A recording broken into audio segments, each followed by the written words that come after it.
and welcome everyone to Closing the Deal. Can everybody see that? Thumbs up? Yay! That's me, closing the deal. So tonight we're going to talk about sales in relation to your Toastmasters Club meeting. It sounds rather daunting, but it's not. Sales is the essence of what we're doing here. We're selling future members on the idea of joining a club, and we're selling future people on the idea of forming a new club. And our goal is to close the deal. And how do we do it? We're going to talk about the whole processes of what goes on from the beginning to the end and the history of the whole thing. I'm very excited because sales are near and dear to me. I had a friend who passed away recently, and he was a salesperson as well as I am. And we spoke about sales constantly, different techniques, different ideas, different ways to approach things. It's really a fascinating topic and one that really resonates with just about everybody on the planet. It's one of those great things that we just don't really think about 100%, but we're definitely going to be using these techniques each and every day of our lives. It's absolutely true. You ask yourself, what are sales? Well, of course, you can see in this description, it's a transaction between a buyer and a seller, making a product move from point A to point B, or a service from point A to point B. But sales are much more than just product moving out here and there. Sales are helping somebody satisfy a certain need. You're really reaching out and having people grasp something that makes their lives better, or their job easier, or their lives more fulfilled. That's what sales are all about. And if you think about sales in those terms, sales are very, very good. Sales, in essence, really are about actions.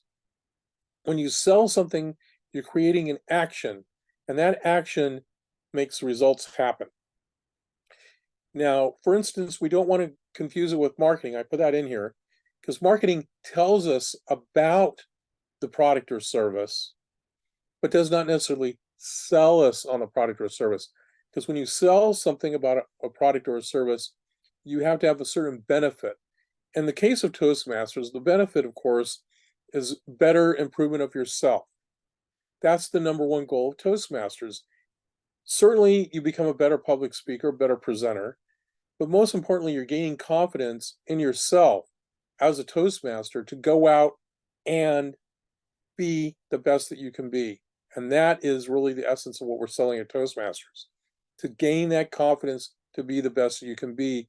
And yes, using public speaking as a means of achieving that. People don't really realize, but that's really what happens. But think about it this way: sales cause a reaction, marketing tells you about it. Two different things. Please do not get them confused. Now, why is that not moving? There we go.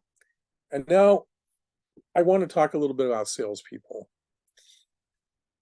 We all know that so many people don't want to be salespeople. They don't want to be associated with sales. They think that salespeople are bad. They have this image of the sleazy guy selling cars and giving you under whitewashing, or what do they call it, under a car, or throwing in some extra or a service charge or something. It's just something you didn't ask for. Or in the case of this image, we have the old snake oil salesperson that really would say, here, drink this alcoholic beverage or this drug-laced beverage in the 1880s, and it's going to cure everything. All salespeople are not bad. Most salespeople are actually good people, and they're trying to help you improve your life. And as a Toastmaster, when we go out and we sell Toastmasters clubs and Toastmasters memberships, we're trying to help people improve their lives. And that's the goal. We're not bad salespeople. We're good salespeople. We're bringing a good product or service into people's life.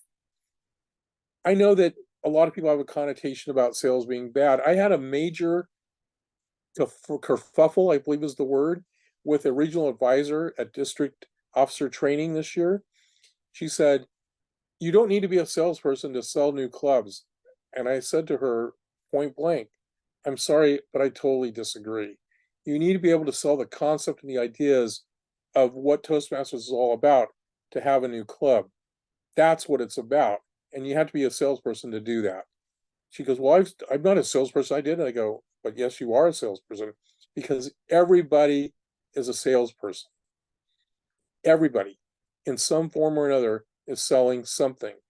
When you sell somebody on the idea of going out to dinner, when you sell somebody on going to a movie, when you sell somebody on the idea of whatever it is that you want to do, that is sales. It's not necessarily the transaction of a product, but it's more about the transaction of a concept or an idea.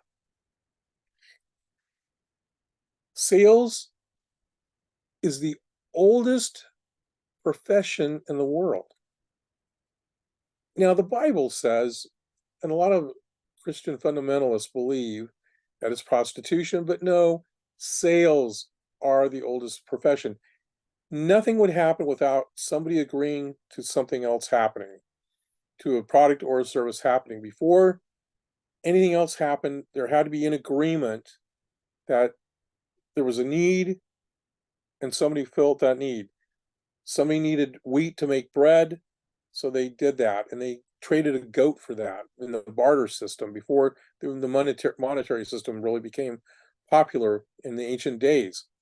Most importantly, there's always somebody there to help you fill a need of something you need, and that's what a salesperson's job is to help you fill that need.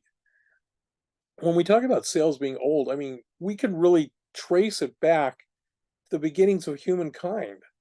Even before there's probably language, there were things about sales that were going on when people were grunting and groaning and trading hides and pieces of meat or whatever they did in a recent kill for vegetables that somebody else foraged in a barter situation. That is sales. Sales is happening so much in our lives each and every day, and we don't even realize it. We don't even realize that it goes on. It's just absolutely incredible. But the things you see on TV, the advertising, that's marketing to induce you to do sales. And when we invite guests to a Toastmasters club, we're marketing it and inducing them. But once they get into a club, we have to have a sale. And we're going to talk a little bit later on about how to make that sale and how to close that deal. So let's talk a little bit about the timeline of sales history. I mentioned the barter system.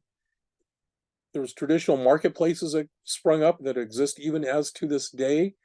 I was really fortunate in my past to go to the city of Pompeii, well-preserved Roman ruin, and it was amazing to see the sales stalls. And one of the things that really fascinated me was in one of the areas, there was a wine place, and you could see a table or a, a bench that had holes in it, and they would put the amphora of wine underneath this bench and take a ladle type device and put it into a skin or glass or a flask or something and sell it that way. I thought, wow, that was pretty cool to see it like that, because you don't really think about things like wine being sold in a bar back in the Roman days. You just think of people drinking bottles or drinking out of little cups or whatever. But it was just amazing to witness that. So the marketplace really has existed for a very, very long time in the sales world. Now, of course, when you talk about industrialization in the 1800s, that's when sales really had to take off, and when people really would have to go out of their local area to sell things on a much broader scale. When you have industrialization and larger output of product or services, you have to have a larger market, and that's when you have to hire salespeople to go out and sell those products. And in the case of Toastmasters, we have a great product and service, and we have an incredible sales network, because every Toastmaster should be out talking about their benefits that they get from their club as a salesperson and selling other people they know on the concept of joining a Toastmasters club. That should be happening.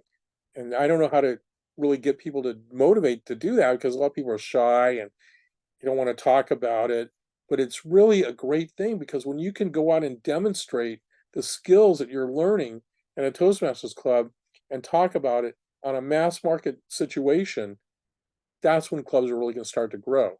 And that's why we're here tonight, to learn how to grow our clubs. In the 21st century, there was a thing called fragmented new age marketing. I used to have a magazine called Cross Media, and we talked about it.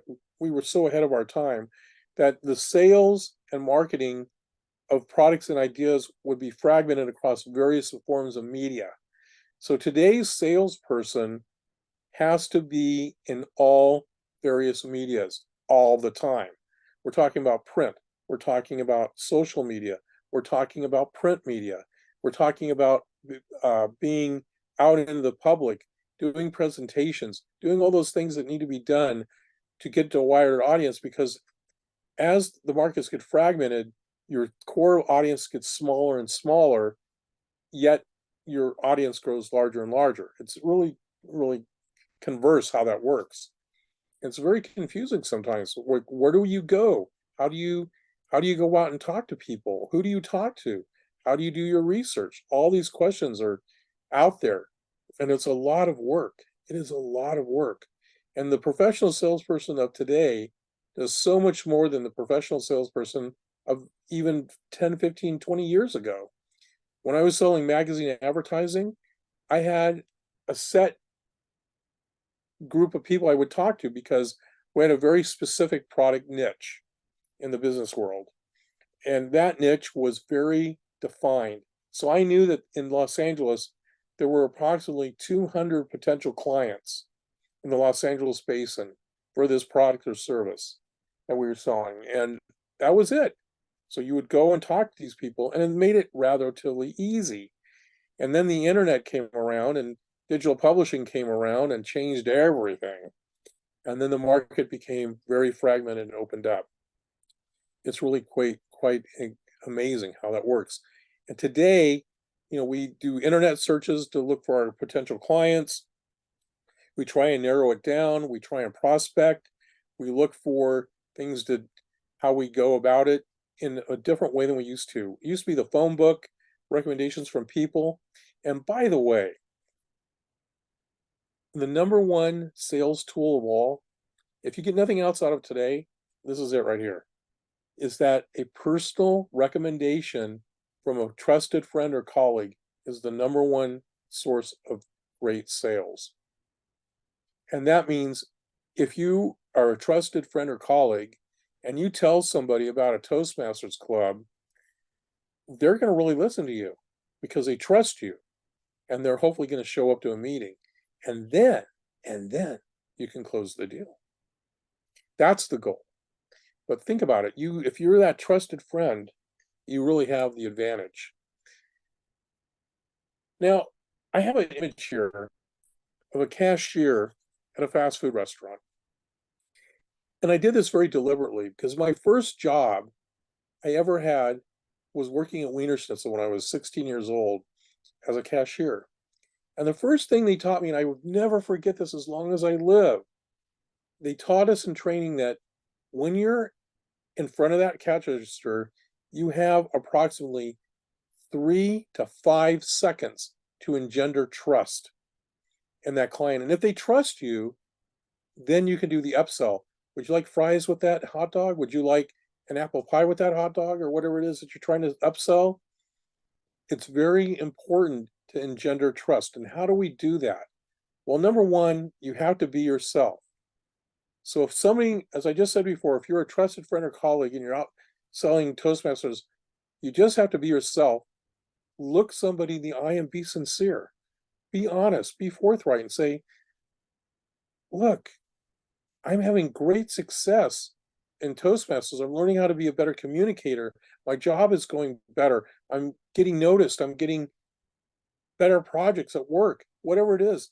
And you're telling your friend this, and it's because of your Toastmasters experience, they're going to trust you, hopefully, and you're going to be sincere about it.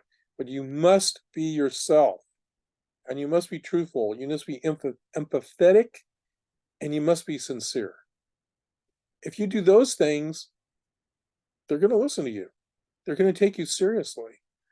And I remember, I will never forget it. I remember getting it drilled into me. 3 seconds, trust, 3 seconds, look them in the eye, smile,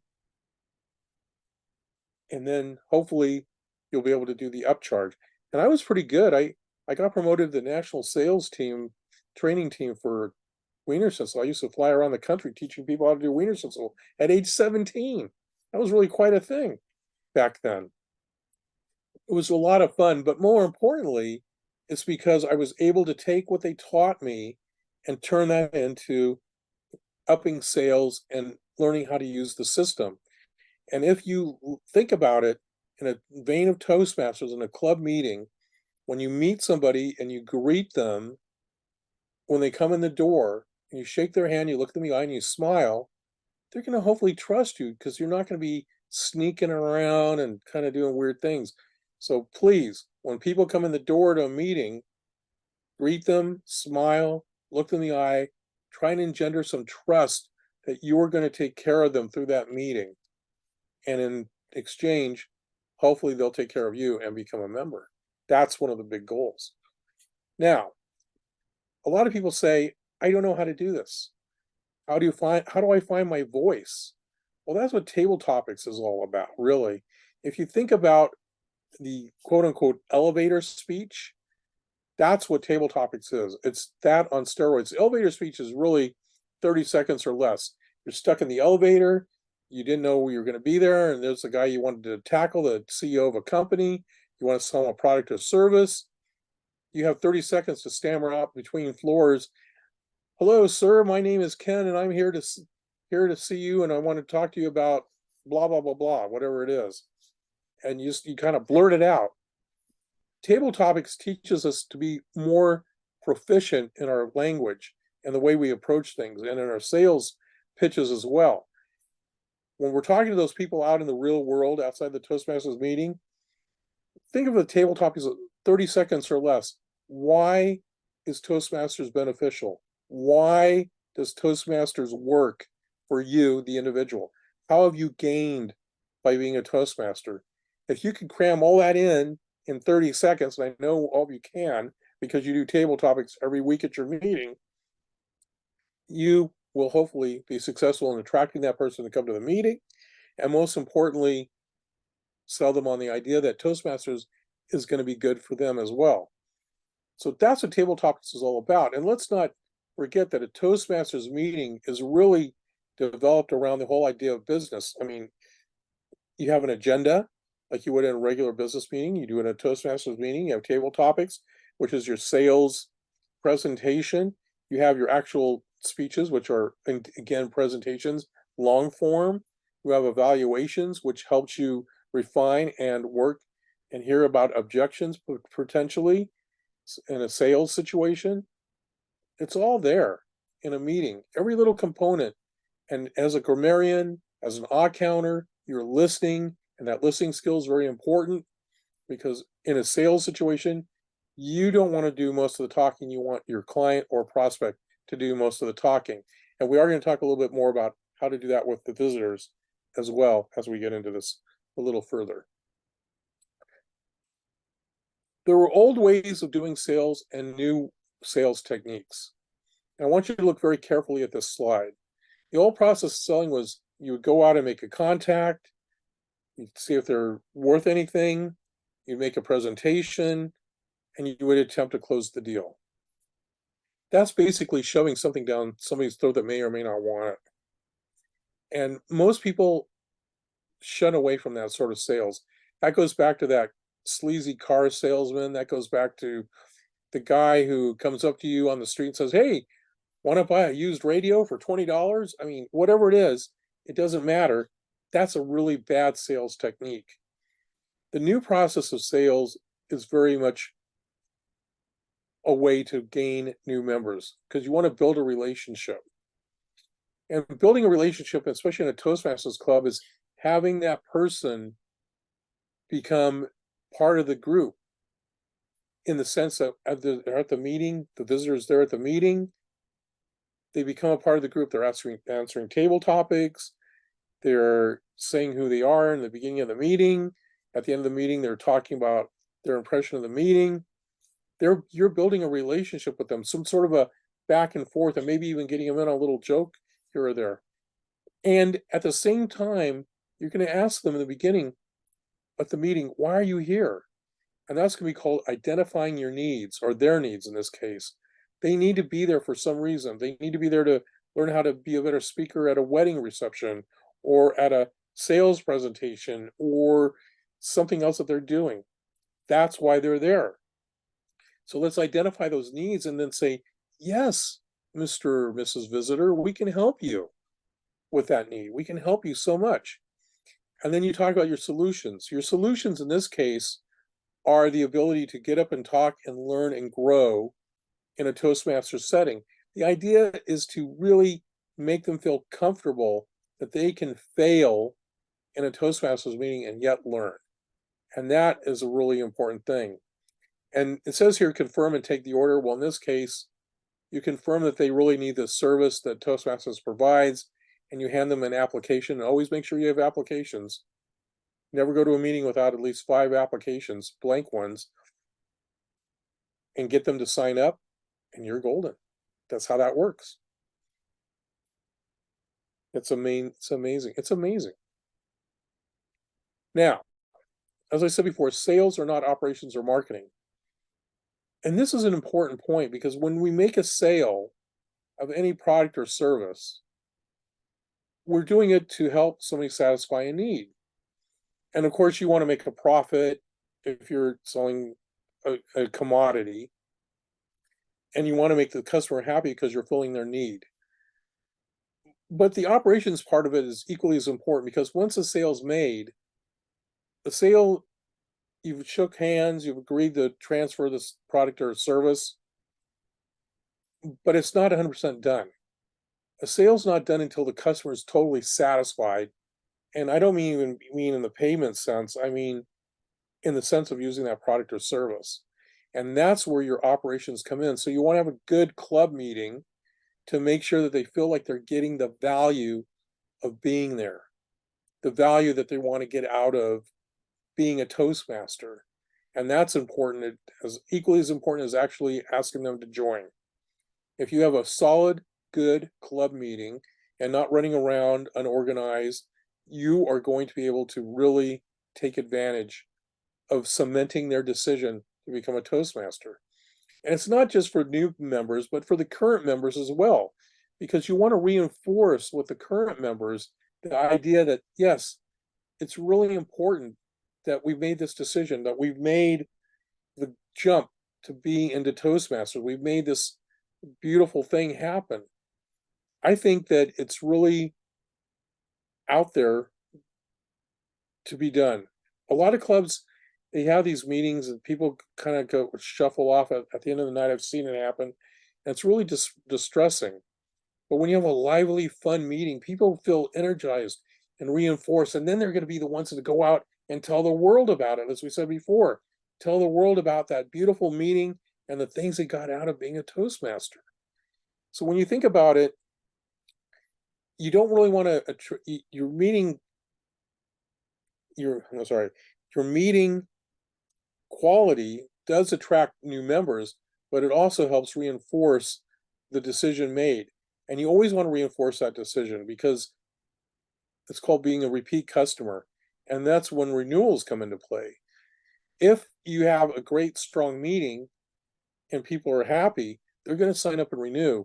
If your meetings are not strong and your club is faltering, it's going to be harder to get people to renew. And that's the unfortunate truth, but it really is the way it works. So please think about that. So make sure you do everything you can to make sure you have a strong club meeting and make sure everybody's involved, everybody's speaking, everybody has a role, a part to play, and they have some sort of a presence within that room. Because if they're just sitting there in the back for 90 minutes or an hour or whatever it is, and don't have a chance to say anything or participate, they're not going to be happy people at all, unless of course they deliberately want to do that or they're sick or something like that. But more importantly, you want to make sure that everybody's participating and growing and working within that club. It's really not that hard when you think about it. So there are two types of sales. We've talked about product sales, moving a product or service from point A to point B, and that's what's called transactional selling. And this is a little chart from the 50s. You can see that it's attention, interest, desire, conviction, and action. And yes, that does work sometimes. It reminded me of a great story by David Ogilvy of Ogilvy and Mather. And if you don't know who that is, he was one of the top salespeople in the entire history of sales. He's written great books, and Ogilvy and Mather is a great advertising sales agency. And he talked about how he got this account for Van Heusen shirts, and he was hung over from drinking the night before, and he had a sales meeting. And he said the best thing I ever did was get drunk at that and not say anything at the next day because I was so hungover I couldn't talk. So I just sat there at the meeting, and I said maybe 3 words at this meeting or 4, and we got the account. He was flabbergasted because he thought, well, they would want some sort of prospectus, some goals, some objectives, some ideas, things to do. He said, no, they just want to know that we would be well taken care of. And that goes back to something that reminds me about Toastmasters. We want to make sure that when guests come, and we're selling them on the idea of joining Toastmasters, that they're going to be well taken care of. Now, you don't have to be drunk and hungover like David Ogilvy, but more importantly, you have to have that idea that you know that they're going to be taken care of. You have to give them some sort of a reassurance. And that can be done very easily, but just shake their hand and look them in the eye and smile. It's just that simple. And that way, it goes back to that trust thing as well. Shake their hand, greet them, smile, engender that trust, and they're going to feel like they're going to be taken care of. And that's really good. Now, Toastmasters, however, is not a transactional selling proposition. It is a value selling proposition because we're selling the value of what the organization has to offer. As I've said before, what do we offer? We offer the chance for them to build their confidence, the chance for them to become better speakers, the chance for them to grow in their leadership skills. All these things that go on in a Toastmasters meeting as a club officer, as a whatever you're doing within Toastmasters world, it's all there for you. But most importantly, it's all about the value that we bring, and everybody has their own sense of value in this. So look at these things. Genuine interest in the customer. That's when you greet them and they come in, you get their name, you thoroughly inquire concerning their problems. Why are they there? Talk about their needs, like, yeah, we can help you handle that. Talk about the benefits. And the negotiation, the path forward is, of course, having them join and becoming a club member. One of the things that's really exciting about Toastmasters when you have a visitor come to a club is half of your work is already done for you. Because when a visitor joins a club meeting, they've already made a decision that they pretty much want to join. They want to be a part of what's going on. They at least want to check it out. And that's the big hurdle. So once they've been sold on the concept by people going out and talking about it and learning about it, and then they want to find out for themselves what it's really all about, that's half the battle. And when that half of the battle's done, then they have that interest. And then they have their problems that can be addressed, and then they can figure out what their needs are, and then they can figure out how they can get the benefits from being a member, and then of course you can help them by signing them up. It sounds simple. I know it's not exactly simple. I get that. However, when you think about it in a sales term, it is just that simple because the marketing has pulled them in, and you in the club need to do the rest. It's said that in sales, it takes an average of 7 touches, meaning some sort of an interaction between the product and service and the client to make the sale happen. Well, unfortunately in Toastmasters, we don't have that opportunity. We only have a few. Those being when they come into the room as a guest to visit, to shake their hand, say hi. When they start the meeting, they introduce themselves, you give them a little round of applause. Hopefully in table topics, give them a chance to speak. And then at the end of the meeting, when you get their impression, that's actually 4 out of 7. That's not bad. So look at this little chart here. You've made contact by them coming into the room. They've qualified themselves by being there because they have a desire to be there. You're nurturing them by having them come up and talk a little bit. You are going to talk about the club meeting, and they're going to see hopefully that great club meeting and understand that there's something out there for them. They might have some objections to joining, but at the same time, you're going to say, no, those aren't great objections. Think about it. You join a meeting or become a member, you're going to gain so much more than if you're not. And even if they say something, and this is the big one I always hear, oh, I don't have the time to do this. I don't have the energy to do this. Remind them of the great quote from Warren Buffett. The greatest investment you can make is to invest in yourself. That's it. The greatest investment you can make is to invest in yourself. And if you tell people that, they'll stop and think for a moment. Invest in myself? What? What do you mean? Well, here you are at a Toastmasters meeting. You're learning how to be more confident, how to be a better salesperson, how to be a better communicator, how to get your product or idea across more effectively. And that's what it's all about. And then you can close the sale, or in this case, close the deal. But it takes more than one touch. And in a meeting, we have really 4 opportunities, not 7, but those 4 should be enough. They should be enough. When I think about it in those terms, I'm always excited because when new guests come into a room, there's always an excitement and electricity. People are really happy to see them, and we really want to take it one step further. So think about the 7 stages of the sales cycle and how you can incorporate that into your club meeting with your visitors. It will really help you identify where you are in the meeting and how you can turn those visitors into guests. But now let's talk about the heart of the matter. Yes, closing the deal, getting that handshake, getting that signed application, the thing that we all want because we want to grow our clubs. Well, here's the how to close the deal, basically in 7 steps for sales. You identify, you've done the research, they've come in, they've looked at the thing. You identify the offer. The offer in this case is join the club. You set an expectation that you are going to become a better communicator and a better speaker. You're going to gain that confidence. You're going to learn how to be the best you can be through the Toastmasters program. You focus on the solution, which is being a member. It's not the product so much as the action of the sale itself. Remember we said sales are action? You might want to handle some objections. That might be time, but you can work that out. And the number one thing you have to do, the number one thing, you have to ask for the sale. So many times I have been to club meetings and they have visitors there and they say something like, oh, we loved having you here. We'd love to have you come back.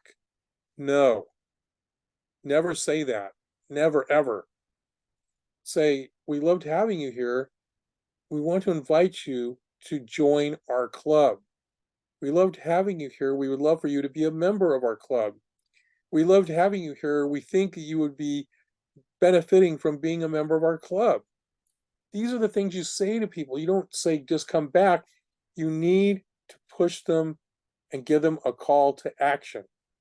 Again, sales is action. You have to give them that call to action. And so many clubs don't give us a call to action. They say, oh, let's have you come back and be a visitor. Well, that's great.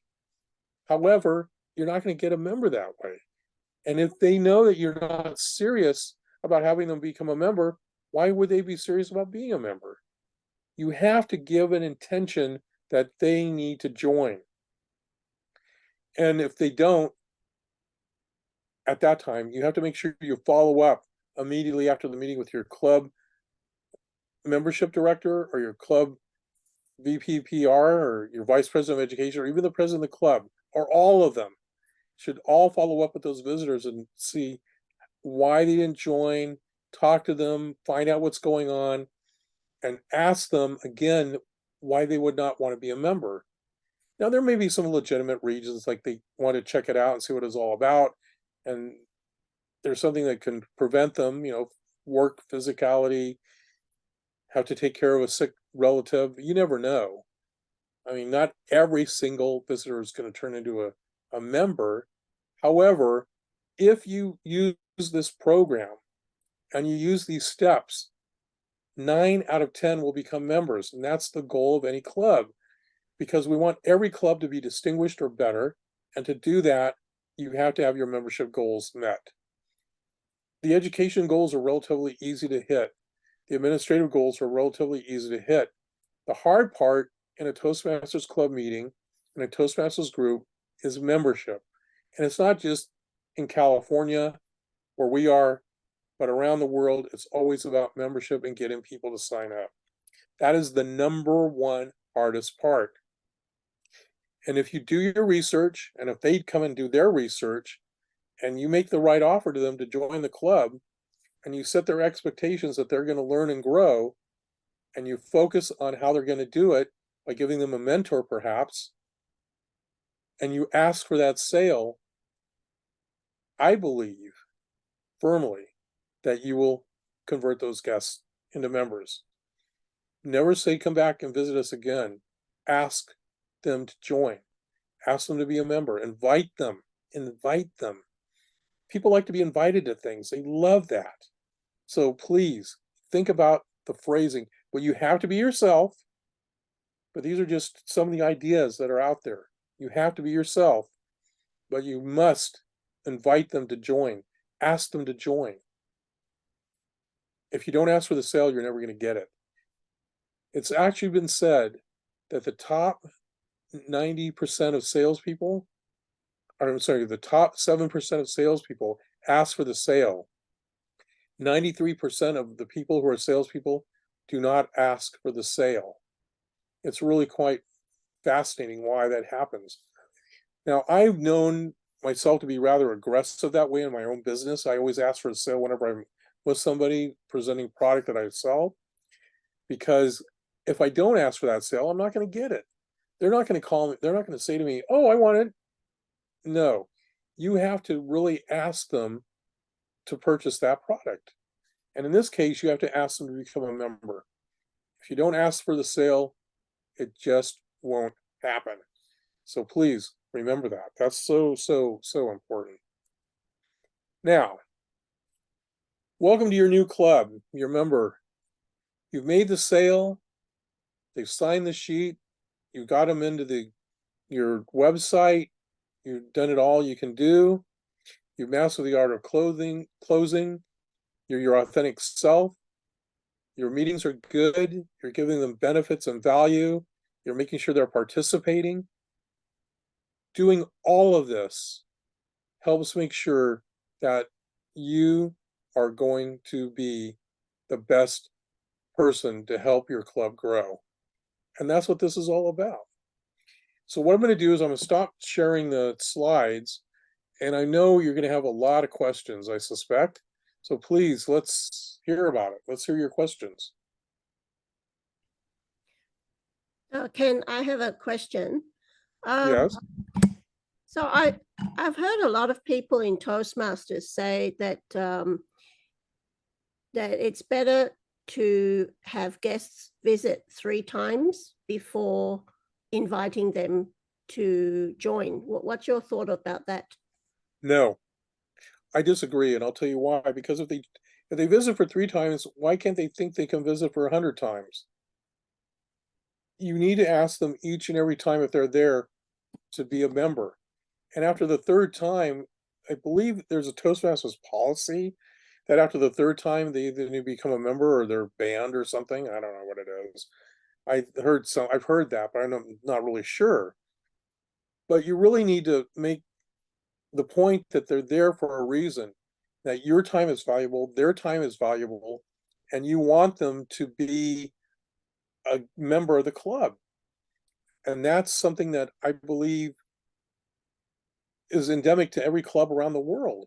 You want them to be a member of that club. But if they keep visiting, then what's their motivation for actually participating? What's their motivation for giving a speech? They don't have one. They need to have some skin in the game, as it were. And that's why I don't think that's such a great idea. Yeah. How about Well, the other thing I also hear is that members should have the right to vote in a new member. And so therefore that makes it challenging to invite them after the first visit. What's your thought about that? I know it's challenging to invite them out to do it at the first visit, but I believe you should always ask them. I mean, you can always come back as a visitor. I mean, you're not going to not allow that to happen. But there should be no challenge to doing that. It should be something that's just endemic and part of the meeting. As a past club president, I would always say it at the end of the meeting to all the guests, I invite you to join the meeting, or invite you to become a member. And I would have applications. And what I always found too, and it's a really tricky thing, if you have applications and you hand it out during the meeting, sometimes people will fill it out during the meeting. And that's really a way to help move things along. When somebody has something tactile in their hand, they're most likely going to sign up. I know for virtual meetings is a little bit different. I get that. But in a live meeting, if you have an application in front of you, it's easier to get them to sign up at that time. And you always want to do it when they're enthusiastic in the beginning, because the minute they leave the room, their enthusiasm is going to wane a little bit. And that happens in sales itself. Sometimes, like I said before, in my profession, I sell wine. If somebody's holding the bottle, they get really excited and enthused, and they feel it has this tactile feeling, and they like it. But if they don't buy it, and you go back to them the next day, they go, "Oh, well, I don't know." If they don't really, you have to just capitalize on that moment, because it's when that enthusiasm is at its highest peak during a meeting or right at the end of a meeting that you're going to make that sale. And if they come back as a visitor numerous times, that's going to start fading away. Did that help you? Yep, very good. Thank yeah, you. I've got a during the sale thing. You know, at the typical Toastmasters meeting, some clubs like request the guest to speak, and then they obviously join in table topics. And what more? After that, they gave them a prize for being the best speaker. What's your take on that? Is it a sell-off or a no-sell? I think that if they were the best table topic speaker, give them a prize. But if they weren't, then don't. Because if they're not and they don't win the prize, maybe it gives them something to strive for, something to work on. And if they join as a club, as a member, then they become better speaker at table topics and they can win that prize. That's just my thought. I mean, giving them a prize, no, you can't do that. But there is a first timers ribbon that you can give people, and that's quite a nice little thing. And a visitor's ribbon, they have those, and that is equally as good, if not better, than giving them a prize for being the best speaker at table topics. Because you want them to strive to be a better speaker, and you want them to join the club so they can develop that skill.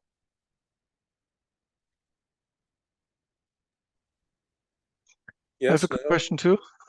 Yeah. Is there? I'm sure there is a way to have too much pressure. We had in June, we had the situation where we needed 4 members to become president distinguished, and I'm sure we applied a little bit too much pressure to join our club at that open house. Can you say a few words to that? Absolutely. First of all, you shouldn't have waited until June. That's the number one thing. I believe that you really need to have an open house in April after the renewals period is over with for the second part of the renewals of the year. And you look at your membership, that's when you really, April and May is when you really have to do it. Then you don't have that pressure. But most importantly, if you apply, if you look desperate, if you feel like you're desperate to make that sale, whatever it is that you're trying to sell, people smell that desperation on you and it kind of scares them away. It's sort of like I call it the sales stink. It's kind of a weird thing, but if you seem desperate, then people are not going to want to buy that product or service. If you seem a little more relaxed and more confident that that's what you want to do, but you don't necessarily need them, even though you really do, then you're going to be better off. So that's my thought on that. But really, right after, and I'm going to be doing this too in the Founders District here, that right after April renewals, we're going to encourage everybody to have open houses and guest speakers and do whatever they need to do between April and May to get to their numbers to be distinguished or better. Because June, you're right, there's just too much pressure. Not only that, in June, you're electing new officers, you're winding things down, you're getting your final educational goals hopefully done if you haven't already done them. There's a lot that goes on. So why have to worry about membership in the month of June when you can get it all done in April and May? So please, next time that happens, just plan it a little earlier.